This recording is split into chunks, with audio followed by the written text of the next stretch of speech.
দেশের ১৯ অঞ্চলে রাত ১টার মধ্যে বজ্রসহ বৃষ্টির আভাস দিয়েছে আবহাওয়া অধিদপ্তর। অঞ্চলগুলো হলো রাজশাহী, পাবনা, বগুড়া, টাঙ্গাইল, ময়মনসিংহ, যশোর, কুষ্টিয়া, ঢাকা, ফরিদপুর, খুলনা, বরিশাল, পটুয়াখালী, নোয়াখালী, কুমিল্লা, চট্টগ্রাম, ভোলা, নেত্রকোনা, কিশোরগঞ্জ ও সিলেট।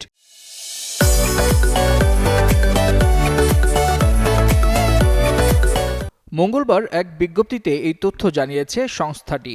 এসব এলাকার নদীবন্দরকে ১ নম্বর সতর্ক সংকেত দেখাতে বলা হয়েছে।